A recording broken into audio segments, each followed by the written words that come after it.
Hello out there, YouTube. Welcome to the OK Good Review channel.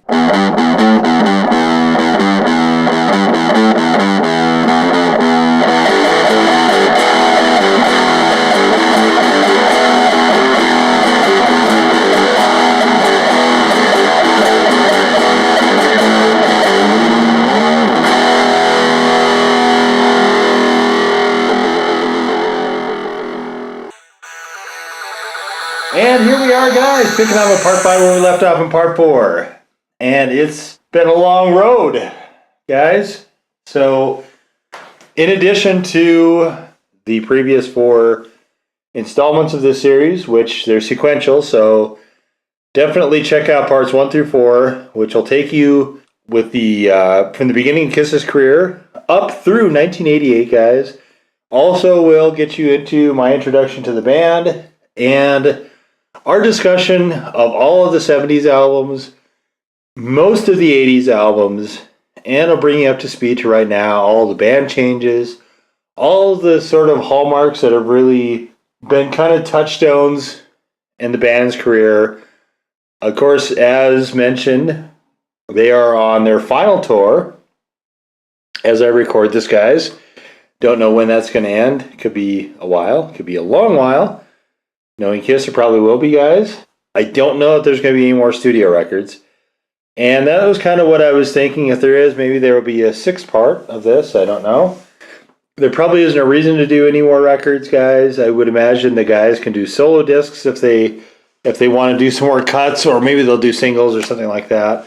I know that they have recorded a single after Monster, which is the most recent one. But guys, it's been a long journey. I listened to, as I said in the first part, 28 albums back to back to back to back to back, guys. And that was not, I had to fit it in with everything else, guys. So that was not something that, honestly, I don't think you could do it in a day. And it took me the better part of, I would say maybe a week, week and a half, maybe in 2 weeks, to be able to go through everything, guys, and to, jot down some notes and kind of take a look at the albums with fresh ears, so to speak. A lot of these albums I've listened to literally hundreds of times. In fact, these two I need to replace because the cassettes have worn out for both of these two. But for part 5, we're going to pick up where we left off. So 1988 was the Smashes, Thrashes, and Hits, which followed one of the worst albums of their career in Crazy Nights. And then we had this, Hot in the Shade. And it's hokey. so hokey. Oh my gosh. These guys look really young compared to the way you see them now, of course. And obviously they still were. This was some time removed. I imagine I look quite a bit different as well. So sunglasses, yeah, Hot in the Shade, all right. And there is full libretto here, guys, with all the lyrics and everything in it. This has 15 songs, one of the greatest amounts for any Kiss album that is not a greatest hits album or a live album. It is 59 minutes. At the time it was released, this was the longest Kiss record that there was. And what's interesting about this album is it's a little bit edgier than Crazy Nights. We see there's a lot of slide guitar on here. Unfortunately, there's also a lot of filler. A lot of filler, guys. 15 songs, you're not going to not have filler on it. It does have Silver Spoon, which is maybe one of the quintessential Paul Stanley songs, is Silver Spoon. It's got Hide Your Heart, which was also recorded by Ace Frehley for one of his albums. But a lot of these Gene songs, again, are pretty weak. We have Eric Carr singing Little Caesar. Not great. Boomerang is a pretty good song. This was not a strong album, particularly at all. It's not clear what they were trying to do with this.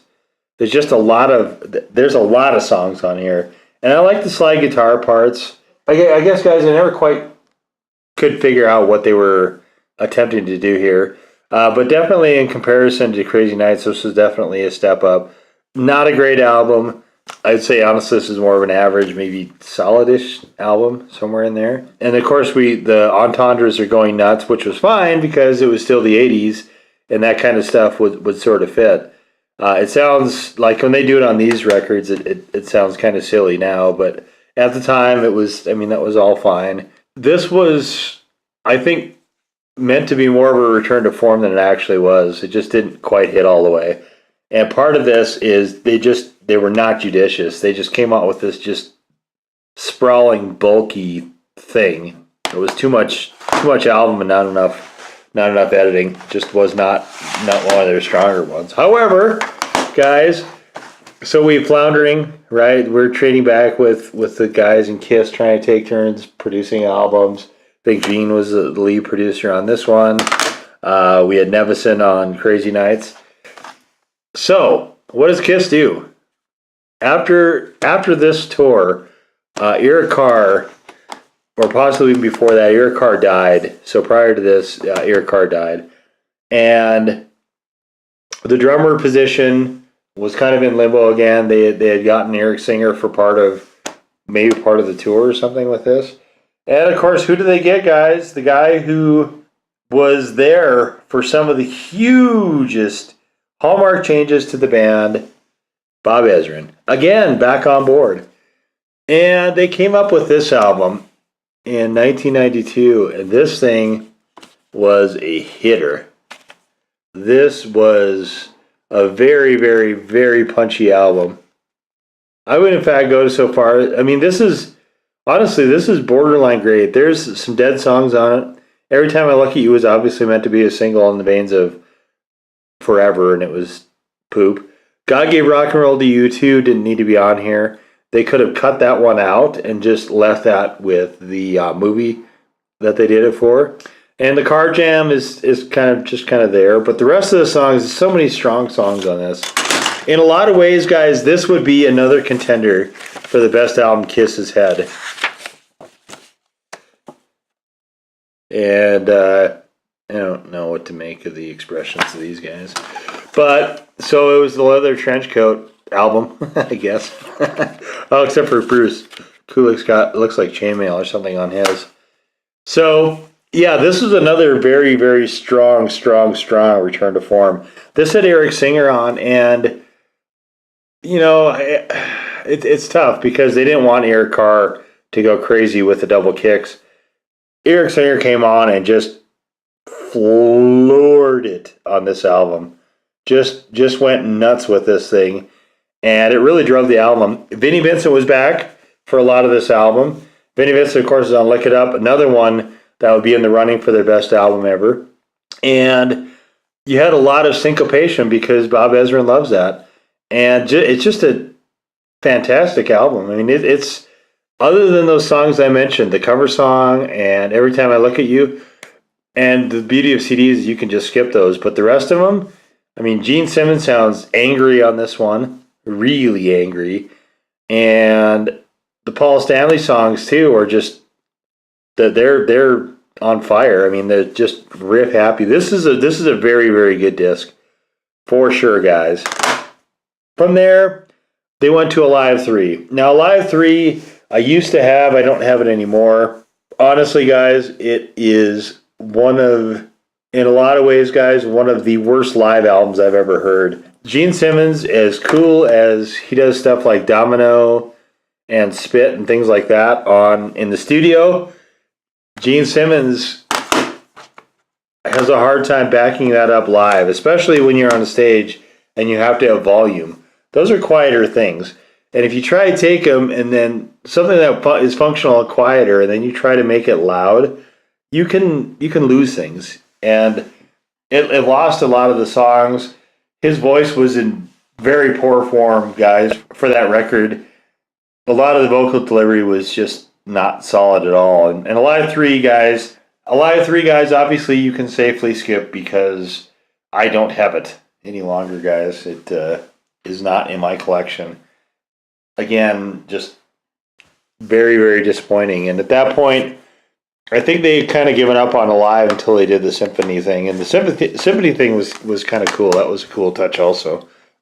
All right, guys. So we're getting towards it now. Following the Alive tour, guys, they recorded this and it sat in the can. So instead, what they had done was this. They had done an MTV Unplugged. Now, MTV Unplugged, of course, as everyone knows, is a stellar series. I don't think they're doing it anymore. MTV Unplugged, guys, I've yet to hear any bad Unplugged album. Unplugged, guys, tends to be this really awesome thing, and that was one of the better things MTV did. There's some really interesting choices for songs, and here you can see band's happy to be back together again. And what else we got in here?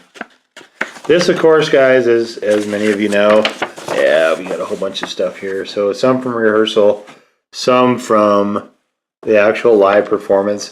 This is available on DVD, guys, and I definitely encourage you to get the DVD rather than this. But if you're only going to get one, then this is certainly fine to get. We have Domino on here. We have A World Without Heroes. Sure Know Something. Plastercaster does really well in this. We have Rock Bottom. We have I Still Love You. Supposedly the rehearsal had a lot better performances than did the actual release of this. But this is, it's equally as great as Alive, just in a different way. This is just tremendous record. But everything in MTV Unplugged is good.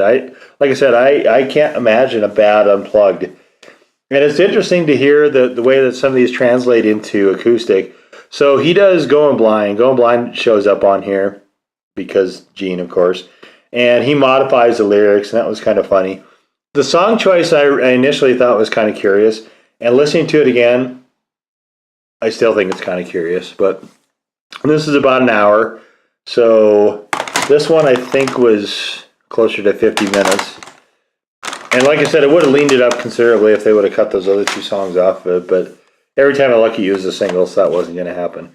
Okay, so after Unplugged,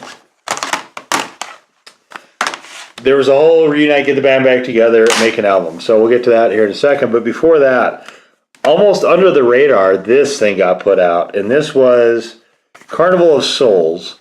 Now, Carnival of Souls was the last thing they recorded with Bruce Kulick.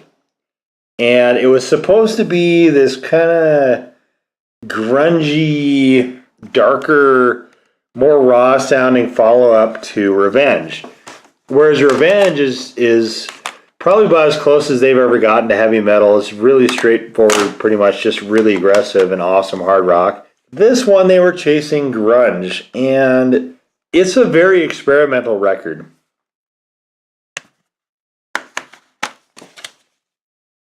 Very experimental. You can see the artwork's all stripped down. There's no libretto here.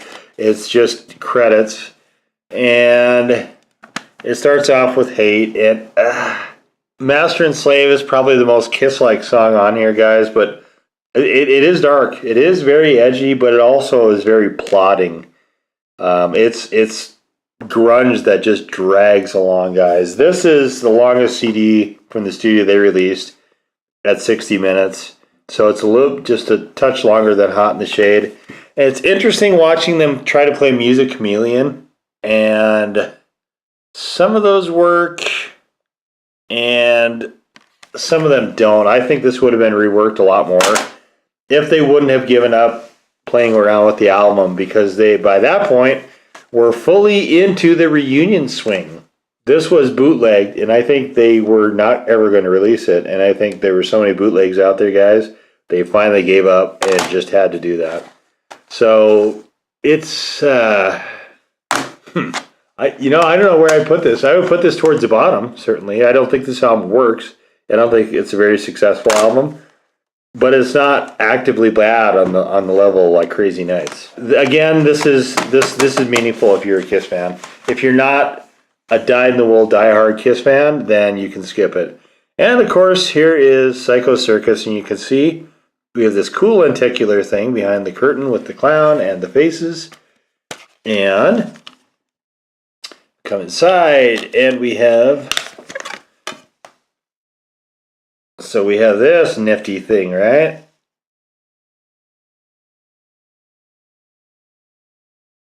So the sort of simulated movement. This is cool. This is by far the best packaging, I think, of any of the records. I wouldn't say it's the best cover, certainly, but I think that packaging is awesome. And of course, we have the whole lyrics here, and we have this, that, and you can see what it looks like without the lenticular stuff here. So, as far as packaging, this is hard to beat. But, and then of course we're back to the Demon, the Star Child, Space Ace, and the Catman. What we have here is an album that these two people played very minimally on, if at all. I think the songs that they actually did were their main appearances, and I don't think they showed up on anything else. We had Dreamin', which was perhaps too close to biting on I'm 18 from Alice Cooper, and they wound up having to eventually pay him for that. But the lyrics here are frequently very silly, guys. Obviously, they were trying to go back in time, and you can't do that. There's no going back. There's not a way to do that. And this wound up being a very underwhelming album. The first few songs, I think the first 4 songs on this are pretty strong. Outside of that, it's not great. It does sound really good though, and it certainly had potential. But this is a reunion album, and then trying to tour behind this and doing everything else. I mean, I think the tour behind it was fine. I don't think they needed this album, and I'm not sure if they did any of these songs live. They might have done, Psycho Circus is pretty good. That might have showed up. I don't actually remember if any of these did or not, but there is a bonus track with another Ace vocal out there somewhere. That song is okay, but when the lyrics are consisting of things like yeah, that is pretty weak songwriting. So, and Gene does that a lot on this record. So that was just it was disappointing. It's not a good record. And then we sat. So this was, guys, 44 minutes long, 1998, and we sat, guys, for 11 years until they came up with Sonic Boom. Sonic Boom was a big Walmart deal. And you see, so we've got a Kiss Live DVD, Kiss Classics, which is a re-recording of all the songs with their current lineup.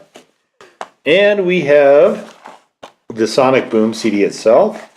And we have the libretto, and it's mostly lyrics.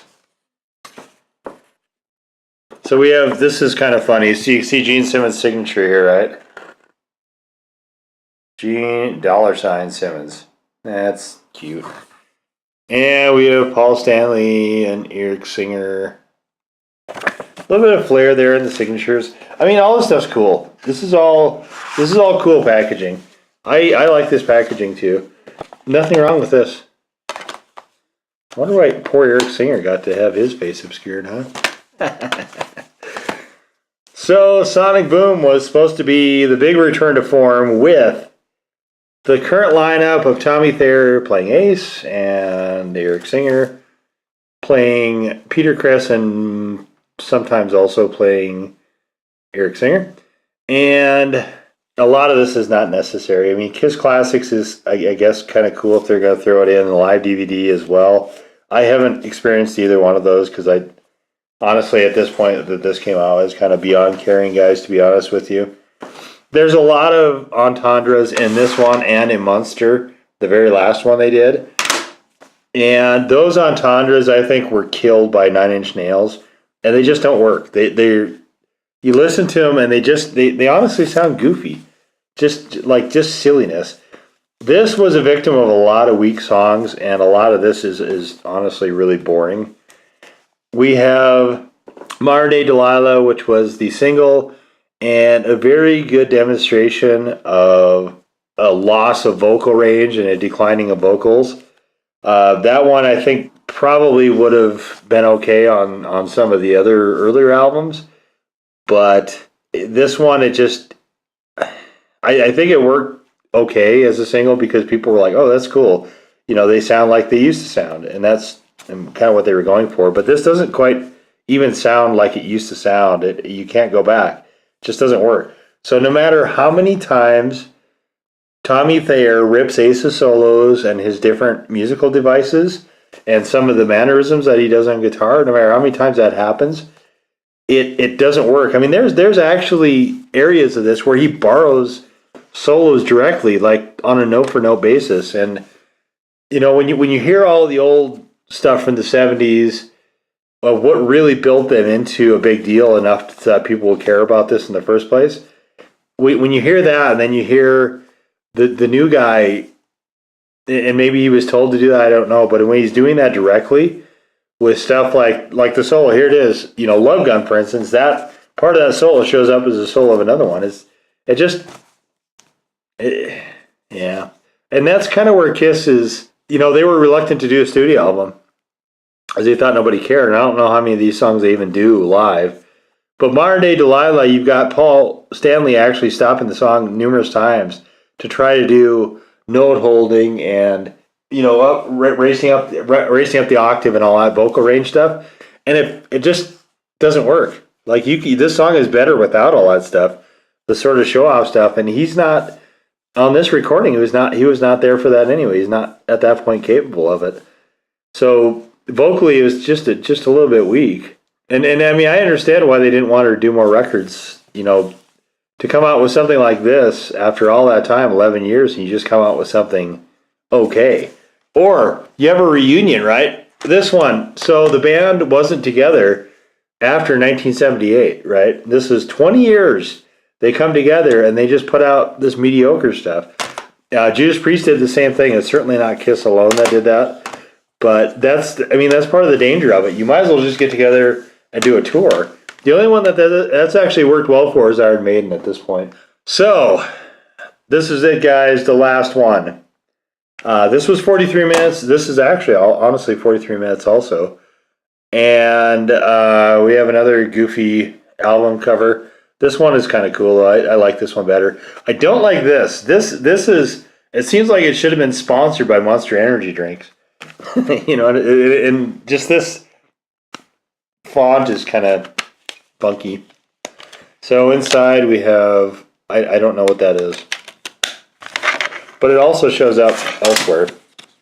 So we have Paul Stanley looking in remarkably good shape for his age. And vocally, he's a lot stronger on this as well.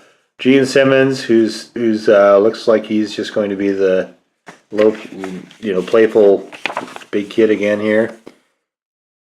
We have some mugging. We have whatever that is. We have Tommy Thayer. We have Eric Singer. Just that guy's a stunning drummer. Just an outstanding drummer. His track record speaks for itself.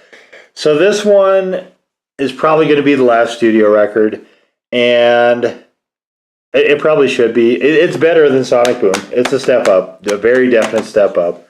We have the, I think it's the first one, Hallelujah. Like I Stole Your Love has a huge debt to Deep Purple's Burn song in the guitar riff. Wall of Sound uses a lot of previously used riffing devices. In fact, this whole album has a lot of really strong nods and nudges towards that. I mean, it's better than Sonic Boom. This is maybe a slightly above average disc. You have Out of This World. This one, again, these two taken down below, it ends really strongly. Some of the stuff sounds a little bit forced, like when they're almost forcing themselves to come together and sound like they're just all goofing off in the studio like they used to do in the days of old. But I think you could have made this 11 songs. I would have taken out All for the Love of Rock and Roll. Nobody's buying this to hear Eric Singer sing. I mean, he does okay on it, but that's not a necessary thing, and it's not a good song. Out of This World, however, with Tommy Thayer, I believe, doing vocals on it, actually a very, very strong song. So I mean, they're ending on a pretty strong, pretty positive note with this record. If this is the last studio album, then I would not be disappointed with that at all. I think that'd be just fine. No issue there on my regard. So guys, let's whip through these. Actually, you know what? Let's make it real easy. So, Unplugged, Revenge, those two must-haves. Everything else, not necessary. Okay, guys, so there we are. We're all the way through 2012, which was the last time they put out a record. So we're all the way through that whole thing, guys, and here we are now, finally through the end of these records in this discussion. So let's do a little recap. I mean, before we do that, though, I do want to say, guys, their later years were a little bit tough on the band. I think some of the fans too. Certainly, their more powerful, strong years were in the beginning, which is kind of when you have all that youthful energy and you're excited and you're pumped and everything. These guys are all old, so when you see them dropping the entendres in Sonic Boom and in Monster, it isn't cool anymore. It just kind of makes you wish they would not do that. They're like at that level, they're kind of like the seedy old relative that, and it's not a good look. It just infringes on their legacy a little bit, I guess, to keep doing stuff like that, which is why I'm assuming we're not seeing any more we're not seeing any more studio albums, guys. I'm assuming that's why. So, you guys can jot this down if you're interested. So, this one is a must-have, the Ace Frehley solo record. Creatures of the Night. Revenge. Unplugged. Look It Up. Music from the Elder. Paul Stanley solo record. Love Gun. Destroyer. The first self-titled album.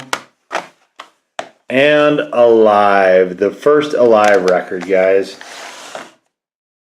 So there it is. There's our look at... They started in the early 70s. It's 2019 right now, guys.